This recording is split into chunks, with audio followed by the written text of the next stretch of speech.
Pinapayagan na ng DepEd na mag-adjust ng klase para hindi sobrang mainitan ang mga estudyante. Pwede na ring mag-online classes kapag 42 degrees Celsius pataas ang damang init.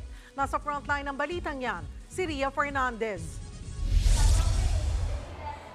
Sabay-sabay na gumagana ang 4 na bentilador sa classroom na ito sa Commonwealth High School sa Quezon City. Pero sa classroom ng grade 11 student na si City, 2 ceiling fan na lang at isang maliit na desk fan ang gumagana. Di na tuloy siya makafocus sa klase dahil sa init.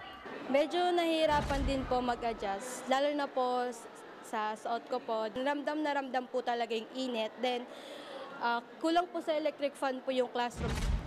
Sa kabilang classroom naman, sina May Grace at Katrina pa lang ang nasa loob, pero ramdam na rin ang alinsangan. Paano pa raw kung kumpleto na silang magkakaklase? Parang nasusuffocate na po sa sobrang init. Tas nahihilo, sa sobrang init na rin. Parang kasi ang dami namin pag kumpleto kami.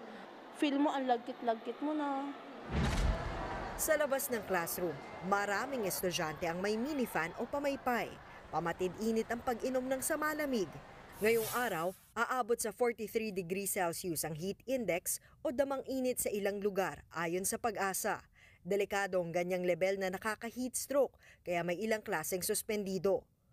Ayon naman kay Education Secretary Sani Angara, pwedeng i-adjust ang class schedule bago at pagkatapos ng alas 10 ng umaga hanggang alas 2 ng hapon dahil sa tindi ng init. Pinapayagan na ring mag-online classes kapag 42 degrees Celsius pataas ang heat index.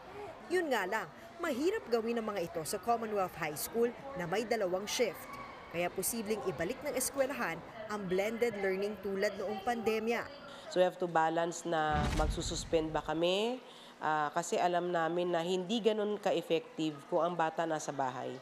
We're learning on their own with the modules and everything. No? Sa ngayon, sinisiguro na lang muna ng pamunuan ng eskwelahan na palaging gumagana ang kanilang mga drinking fountain. Pinaayos na rin daw nila ang mga sirang electric fan. Batid ng Department of Education o DepEd na marami pa silang dapat punan para maging handa't makatugon sa nagbabagong klima at panahon ng kanilang mga pasilidad. Kaya isa ito ngayon sa mga sinisikap nilang ayusin. Aminado naman ng DepEd na hindi pa kayang lagyan ng aircon ang lahat ng eskwelahan. Tinitingnan po natin ngayon na baka naman pwede na kung hindi man natin mapalagyan ng mga air condition ang ating mga classroom, ay at least makapaglagay ng mga ventilador. Nagbabalita mula sa Frontline, Ria Fernandez, News 5.